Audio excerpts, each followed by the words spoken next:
Paz e graça. Deus abençoe a todos vocês, em nome do Senhor Jesus.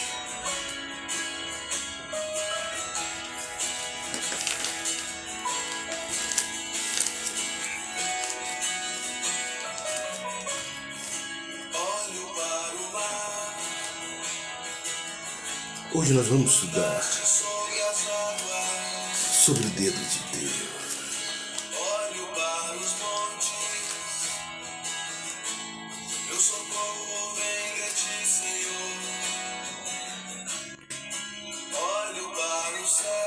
O dedo de Deus ele tem pelo menos 4 características.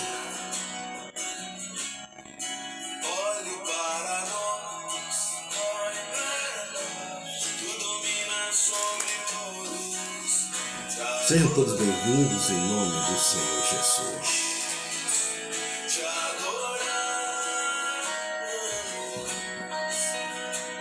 Aleluia. Ora teu nome, Senhor. Como diz o Salmo de 118, versículo 24, hoje é o dia que o Senhor fez para nós. Nele exultemos. Vamos adorar a Deus em espírito e em verdade.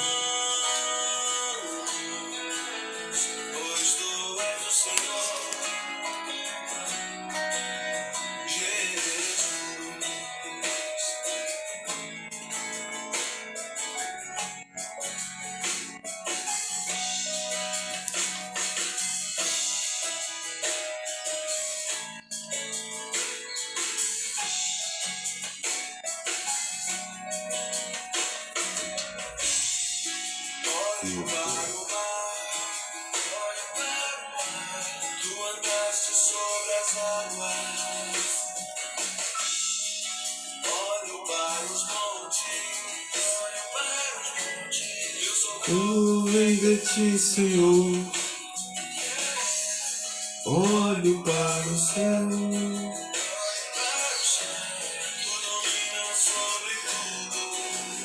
O quarto ponto do dedo de Deus. Mas se expulso os demônios pelo dedo de Deus, certamente a voz é chegada o reino de Deus. Jesus falou, mas se eu expulso os demônios pelo dedo de Deus, certamente a nós é chegado o reino de Deus. O reino de Deus quer dizer a operação de Deus. O reino de Deus quer dizer como Deus ele opera aqui na terra.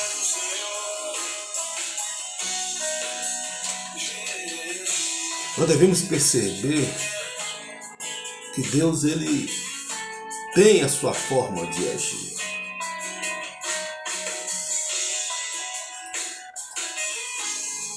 Mas se eu expulso os demônios pelo dedo de Deus, certamente a voz é chegada o reino de Deus. O que Jesus queria dizer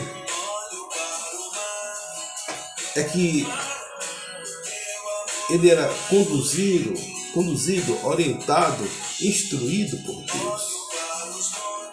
Há uma filosofia, há um conceito, uma teoria que Deus perdeu o controle do mundo, ou senão que Deus deixou o mundo de mão. Mas isso não é verdade. Isso não é verdade.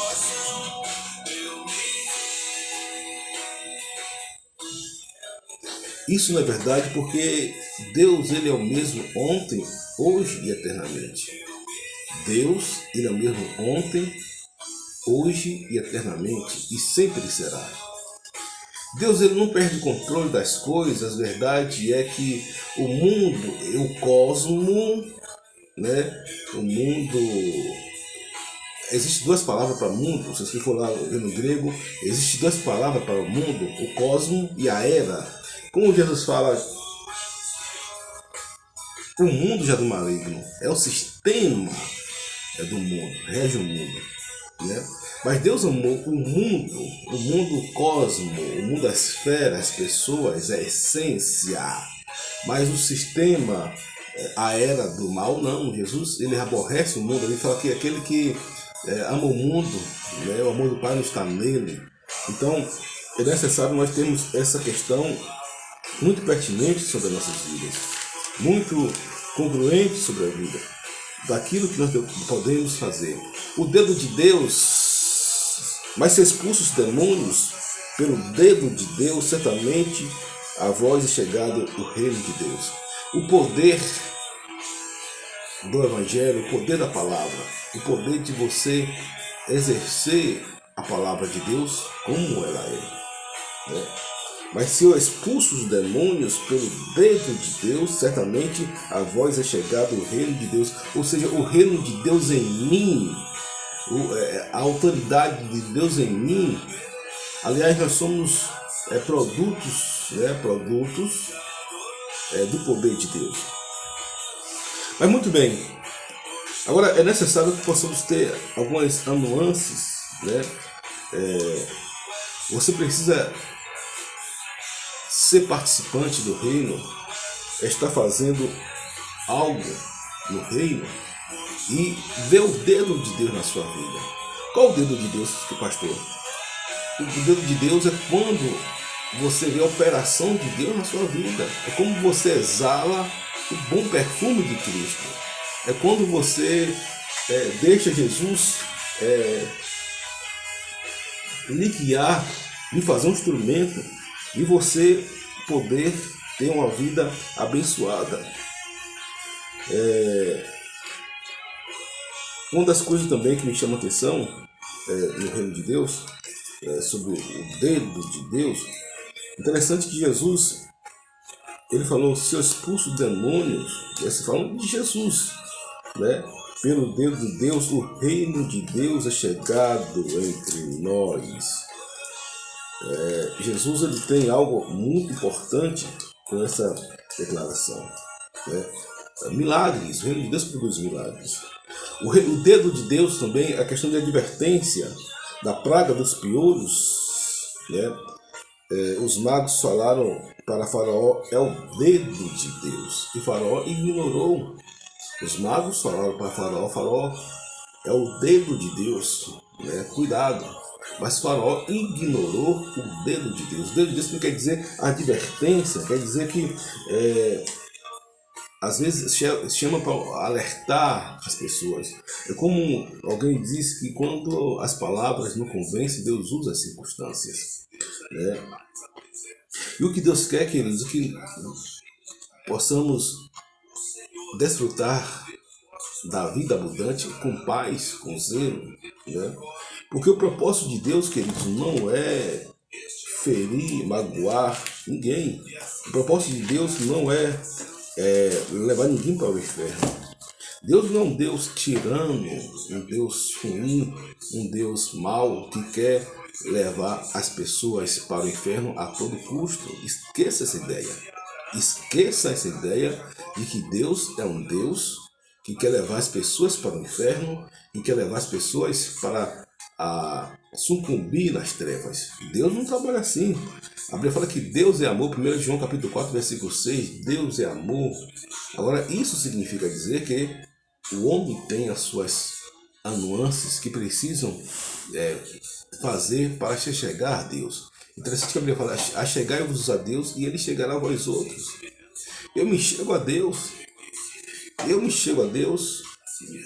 não por aquilo que eu tenho, né? Nem mesmo por aquilo pelo que eu sou, mas pela necessidade do meu coração de chegar perto, né? De estar perto de nosso Senhor e Salvador Jesus Cristo. Não chego a Deus porque eu quero ser um homem, né? Digamos, ritualista. Não, eu chego a Deus porque eu tenho necessidade do relacionamento com Deus. Eu me relaciono com Deus como Deus fosse o meu melhor amigo. Eu me relaciono com Deus como Deus fosse o meu melhor amigo, o meu pai, o meu companheiro de amizade, né? Enfim, como fosse a melhor pessoa da minha vida, né? E Deus, ele tem essas nuances para nossas vidas. Deus, ele tem esse propósito para nossas vidas, né? Então, nós devemos dar graças a Deus, né? Eu gosto muito do que diz Art White, quando ele fala que os propósitos de Deus, ele se cumprem, mas nós devemos ter também uma concepção de adoração o tempo todo, né? Adoração, você servir, adorar, e você está adorando o tempo todo, no sentido de glorificando a Deus, exaltando o nome do Senhor. Não é que você vai chegar e ficar glória a Deus, glória a Deus, glória a Deus, com apenas seus lábios, mas no seu espírito. Eu já falei, já preguei aqui que servir é adorar. Servir também é adorar. Adorar também é servir. Na sua essência, interessante que quando aquela mulher do vaso de alabastro, né, ela derrama aquele perfume nos pés de Jesus, Simão, o fariseu, ficou observando. Simão, o fariseu, tirou as conclusões precipitadas, as conclusões indevidas, mas aquela mulher estava adorando ao Senhor Jesus. Ela estava fazendo o exercício da sua adoração ao seu Senhor e Salvador. E uma das mais belas adorações da Bíblia é colocado com aquela mulher do vaso de alabastro. E ela quebra os paradigmas, ela quebra os protótipos, ela quebra os arquétipos, ela quebra os anseios naturais do homem para transcender na imanência e fazer uma adoração que agrade muito ao Senhor Jesus. O que você vai ver da boca de Jesus em relação à atitude daquela mulher é coisa espetacular, é coisa extraordinária, é coisa tremenda, é coisa mesmo de glorificar o nome do Senhor, como diz outro de pé. Porque aquela atitude que seria uma atitude condenada por Simão, Simão era um fariseu, Simão conhecia a lei, Simão era fera, como diz o outro, na ritualista, né, na ritualística da palavra, né? É um homem que conhecia os preceitos da teoria da palavra, sabia muito bem o que era hermenêutico, o que era exegético, o que era milético, o que era Torá, o que era Pentateuco, mas acabou caindo no cavalo, porque nós falamos aqui sobre o nosso novo nascimento. O novo nascimento é você nascer de novo. Não tem como você, queridos, você forçar a nascer de novo. Quando você nasce de novo, você nasce de novo. Quando você nasce da carne, você nasce da carne. Quando você nasce do Espírito, você nasce do Espírito, né? Então isso é muito importante. Então Deus apareceu com a praga dos piolhos e foi alertado a Faraó. Deus aparece, né, aos magos, os magos falam, Faraó é o dedo de Deus, Faraó ignora a sentença. E por quê? Porque Deus, ele quer o bem de todos. Deus, que diz, como o dedo de Deus é para alertar as pessoas, para trazer as pessoas ao pleno evangelho do conhecimento de Jesus Cristo. O propósito de Deus, queridos, não é ferir ninguém. O propósito de Deus não é matar, roubar, destruir. Isso é uma atribuição do diabo. Agora, o propósito de Deus é restaurar, restituir. Agora, às vezes o pecado, ele coloca um homem em maus bocados. O pecado, às vezes, ou a maioria das vezes, ou na sua totalidade, ele danifica o ser humano. O pecado, ele acaba desvirtuando o ser humano, né?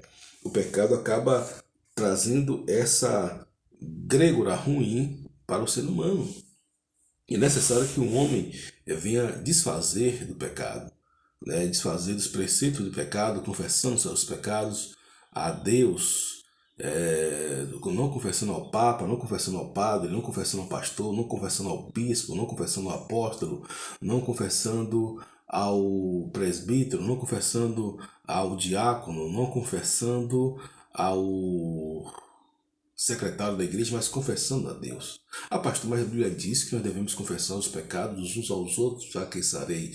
Verdade, isso é a posteriori, mas a priori tem que ser Deus. E quando isso precisar, você tem que chegar diante de Deus e apresentar suas queixas, apresentar as suas razões. Interessante que Isaías capítulo 53, né, o profeta fala: apresente diante de mim, né, as suas queixas, as suas razões. Isaías 51, apresente diante de mim as suas queixas, as suas razões, para que eu possa justificar, para que eu possa dar um caminho novo a você. Né? Então é isso que Deus ele quer sobre as nossas vidas, né? É que possamos apresentar as nossas queixas, as nossas razões, porque nos é dado o poder de Deus sobre as nossas vidas e a graça de Deus está entre nós. A graça de Deus, queridos, é muito mais do que uma filosofia, do que uma teoria. A graça de Deus é algo patente, algo que Deus ele se manifesta sobre as nossas vidas, assim como Ele é. Deus se manifesta nas nossas vidas assim como Ele é. Então a graça de Deus ela vem independente daquilo que nós fazemos ou formos fazer. É o mérito que Deus já nos dá, independente das nossas ações. Agora, claro que nossas ações vamos reputar para exalar o movimento de nosso Senhor Salvador Jesus Cristo. Por exemplo, quando você prega o Evangelho, por quê? Porque o Espírito Santo ele lhe impulsiona a fazer. Né? Por exemplo, eu vejo muitas pessoas falando do amor de Deus, muitas pessoas falando de Cristo. Isso é bom, isso é maravilhoso, mas são pessoas que tiveram o quê? Um florescer do Espírito Santo. Né? A Bíblia fala que aquele que está em Cristo, nova criatura é, né? Quem crê em Cristo, águas vivas fluirão do seu ventre.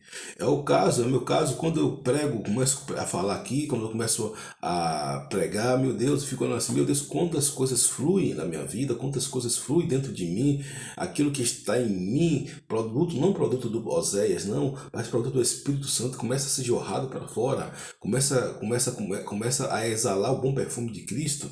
Às vezes faço uma live de 1h30, né? E falo, meu Deus, como isso é bom. Aí depois eu penso que acabou e tem ali, tá fluindo ali, tá borbulhando a essência, a excelência da palavra de Deus em mim, e assim como qualquer outros, né? Qualquer outros homens de Deus, mulheres de Deus, que exala o bom perfume de Cristo, que exala o perfume de nosso Senhor e Salvador Jesus Cristo. E é algo que você faz naturalmente, sem pressão, é algo que você faz de uma forma bastante simples, bastante natural. Porque bom é servir a Deus. Você exala o perfume de Cristo, você exala o bom perfume de Cristo. Mas se eu expulso os demônios pelo dedo de Deus, certamente a vós é chegado o reino de Deus. E você deve servir a Deus pelo aquilo que Deus é, também por aquilo que Deus faz, mas sobretudo por aquilo que Deus é. Há uma grande máxima, né, que nós devemos sempre buscar o abençoador, não a bênção. Quando você buscar o abençoador, você vai ter a bênção. Quando você buscar o abençoador, você vai ser abençoado. Quando você busca o abençoador, isso é natural, isso é notório, isso é evidente, isso é patente, que você vai ser realmente também privilegiado pelo abençoador com a bênção. Agora é necessário que possamos buscar o abençoador. Algo que ele fala também, quando vejo os teus céus, obras dos teus dedos, a lua e as estrelas que preparaste. Então é a criação. Deus é um Deus criador, dedo de Deus, Deus fez tudo. No Gênesis capítulo 1 vai dizer Bereshit bara Elohim Ek. Bereshit bara Elohim Ek. No princípio criou Deus e o céu e a terra. No princípio criou Deus o céu e a terra. Alguém disse que a Bíblia ela contém a palavra de Deus. Eu acho que a Bíblia ela é a palavra de Deus. A Bíblia ela foi feita, se não me engano, num espaço de 1.200 anos, dessa forma, por 42 homens, né, inspirado por Deus, e fechou o canon bíblico. Né? E isso é muito importante, porque a Bíblia é a lei do Senhor que restaura a alma, a lei do Senhor que nos faz vencer, a lei do Senhor que nos faz ser mais que vencedores em Cristo Jesus. A lei do Senhor que nos faz sempre ser uma pessoa melhor daquilo que nós somos.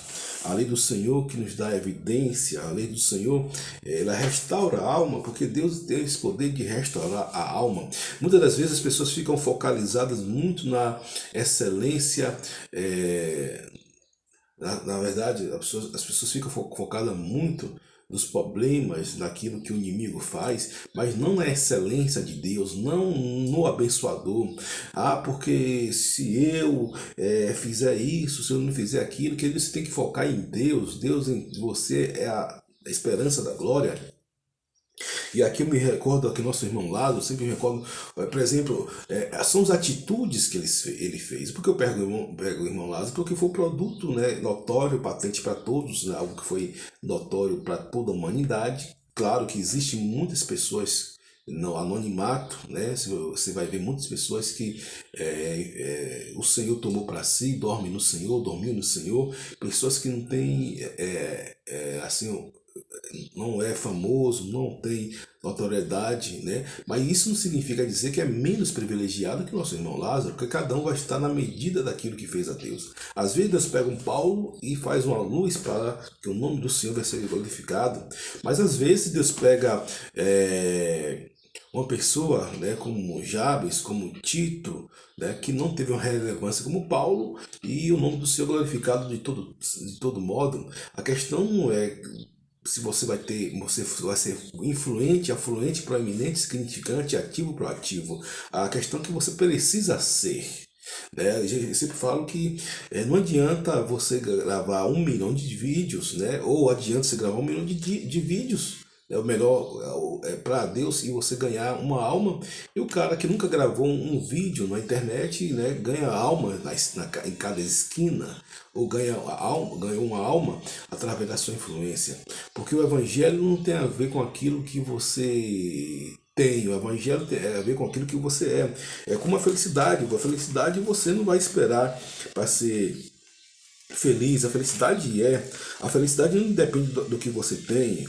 A felicidade é você ser, você é. Claro que tem situações que Deus vai colocando no lugar. Claro que tem situações que Deus vai lhe orientando. Claro que tem situações que é um propósito, um planejamento, um processo da sua vida. Mas a grande verdade é que você e eu, nós somos frutos, né? Nós somos oriundos, frutos, né, da bênção e do amor de Deus. E eu cumpro as coisas porque eu sou salvo, né? Não porque eu faço as coisas para me salvar, não. Eu faço as coisas boas em mim porque eu sou salvo. É a natureza de Deus em mim. A natureza de Deus em pastor Oséias, a natureza de Deus na vida do pastor Oséias, na sua vida, na vida de todos aqueles que creem em Deus. Então, se você é uma pessoa muito afluente, você ganha uma alma, glória a Deus. Se ninguém lhe conhece, ninguém sabe quem você é, e muitas pessoas gostam disso, vivendo no anonimato, e isso é bom. Também o que você ganhou alma, a mesma coisa serve para Deus. Então não é aquilo que você faz, né? É aquilo que você é, a essência de Cristo Jesus. Agora, claro que foi notório, né, a questão do irmão Lázaro, porque Deus faz assim, Deus gosta de fazer assim. Deus pegou Paulo, que foi um perseguidor do Evangelho, e colocou como uma luz, né? Deus pegou Nabucodonosor, que foi um perseguidor dos homens de Deus, e como fez uma luz, né? Converteu aquele homem.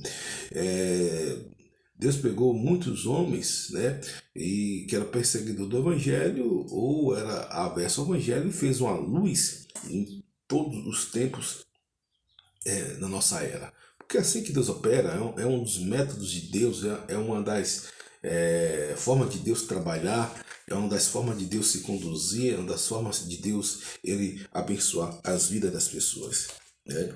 Então, o Salmo 8,3 diz que quando vejo os teus céus, obra dos teus dedos, e a lua e as estrelas que preparaste, foi Deus que fez o céu, a lua e as estrelas, não foi o Big Bang, como diz os cientistas, não.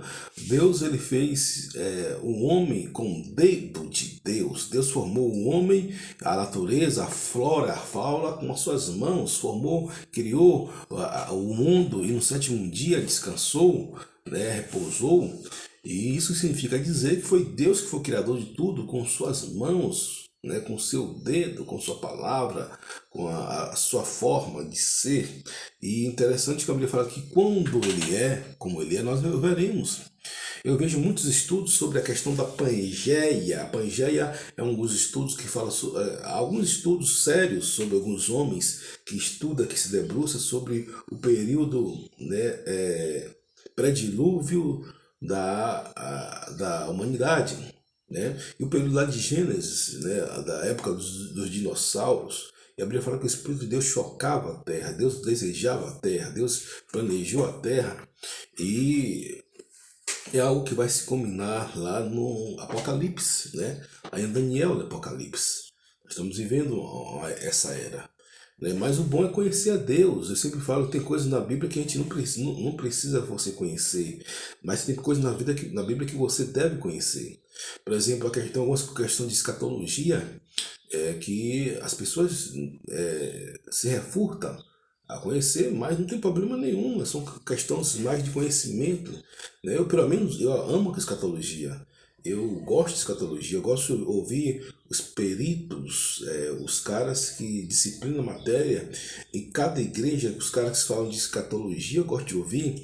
Exemplo de Leandro Quadro, da Adventista. Da Adventista, todos eles falam de escatologia. Tem a TV Novo Tempo, onde os pastores que estão ali, os mestres, né, eles falam sobre escatologia, embora eles falam de diversos assuntos, né, a escatologia e o sábado. Mas o sábado a gente disciplina a matéria. Você vai ver também alguns presbiterianos falam muito bem sobre a escatologia, né, com algumas considerações pertinentes, né, e algumas ressalvas pertinentes, né, mas no caso do Bojo isso é evidente. Tem o Augusto Nicodemos, o próprio Hernandes Dias Lopes, que gosto muito de debruçar, ouvi-los.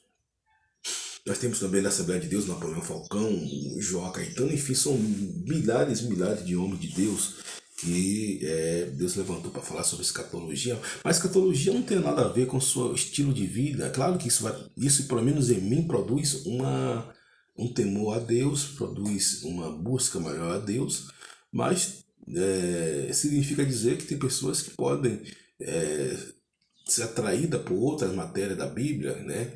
Outra matéria da Bíblia que vai também produzir algo excelente.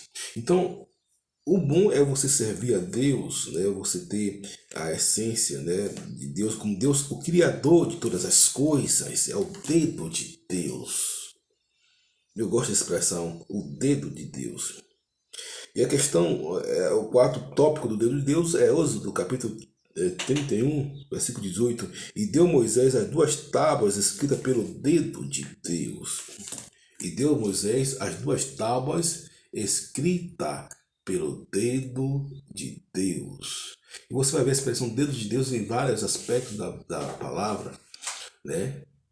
E a lei, Deus escreveu pelo seu dedo. A palavra de Deus, Deus escreveu pelo seu dedo. A Bíblia, Deus escreveu pelo seu dedo. Deus escreveu o que está aqui pelo seu dedo. Deus, ele colocou no coração dos homens, e os homens apenas emprestaram a sua forma física de escrever o cânon bíblico, né? Tanto independente do concílio de Cesareia, de Niceia, né, os concílios que foram muito importantes. Eu louvo a Deus pela vida desses homens, né, que pararam nos concílios, tanto de Niceia, de Cesareia, de Jerusalém, para formar o cânon bíblico, para formar a palavra de Deus. E a palavra de Deus, eu creio que contém a palavra de Deus, né? Eu sei que tem pessoas que pensam diferente, algumas pessoas que pensam diferente. Isso significa dizer que elas não estão salvas. Pelo contrário, tem pessoas que falam que é um direito delas de achar que a Bíblia contém a palavra de Deus. É uma visão filosófica, isso não altera em nada, mas na minha concepção a Bíblia, ela é a palavra de Deus, desde Gênesis a Apocalipse, né? Ela é a palavra de Deus. E Deus dá o quê? As diretrizes, queridos. Eu vejo muitas pessoas falando, por exemplo, quando você compra um carro, você vai ter aquele manual do carro. O carro, todo produto, todo criador dá um manual como cria algo. Você compra o carro vai ter um manual. Você compra um violão vai ter um manual. Você compra um relógio vai ter um manual que vai orientar, que vai dizer o que você deve, o que não deve fazer. Você vai comprar um carro, você não pode passar com um carro é, debaixo de uma lama de 3 4 metros, né? Ou 1 metro que seja, carro normal, popular, porque isso vai danificar o seu carro, porque são diretrizes. Você não pode colocar gasolina no lugar do álcool. Então são diretrizes, são mandamentos escritos pelo dedo de Deus. E o dedo de Deus é chegado até nós. E o dedo de Deus se estabeleceu até nós. E Deus ele fala que ele está entre nós. E é bom saber que nós devemos obedecer os preceitos de Deus. Né? Porque as diretrizes, as ordens, os mandamentos, por exemplo, os judeus ele pega a romã, você vai ver que os romães era algo muito contundente no meio da lei, até hoje entre Israel. A romã é um fruto que tem 613 sementes, que falam sobre 613 ramificações ou jurisprudência, como queira, dos 10 mandamentos, né? Dos 10 mandamentos. Então, os judeus eles gostam de mandamentos, por isso que é um povo que prospera, por isso que é um povo que tem é abençoado onde tudo que ele faz. Por quê? Porque ele foi abençoado por Deus na questão também do conhecimento. Os seus 1007 foram impregnados por Deus. Se você pegar um judeu, você não muda a mentalidade dele nunca. Os judeus, ele tem essa qualidade que são piores do que os testemunhos de Jeová nesse sentido, né? Me entenda, de você não mudar a mentalidade dele de jeito nenhum. Eu já vi cristão da Assembleia de Deus indo para Batista indo para a Assembleia de Deus, cristão desviado é o que tem, mais tem. Eu já vi cristão sendo testemunho de Jeová se convertendo, mas nunca vi um judeu deixando de ser judeu, nunca vi, porque eles são impregnados. É difícil você ver um testemunho de Jeová se convertendo, mas se converte. É difícil. É difícil. A coisa que mais acontece é o cristão se desconverter, se desviar. Mas é difícil você ver uma testemunha de Jeová indo para outra religião. Agora, os judeus não. Os judeus é praticamente dificílimo, é extremamente raro ver um judeus que se converta, a não ser que tenha uma ação, produtos do Espírito Santo. Né? Dizem que Benihim era judeu, né, é judeu e se converteu, dentre tantos outros homens relevantes, mas a questão as leis, os mandamentos, obedecer é melhor que sacrificar. Alguém já dizia que o alfabeto do homem começa com obedecer, o de Deus começa com o alfabeto do homem começa com A, B, C, D. O alfabeto de Deus começa com obedecer, e o dedo de Deus são as diretrizes que norteiam a nossa vida, são os mandamentos, são os caminhos, são as instruções, né, que Deus coloca em nossas vidas, tanto pelos mestres, pelos homens, pela própria palavra, pelo Espírito Santo. Interessante que a Bíblia fala, olha, quando você estiver cambaleando pela esquerda e pela direita, uma voz vai gritar atrás de você, este é o caminho que você deve andar. Então, é o Espírito Santo que vai nos ensinar, o Espírito Santo que vai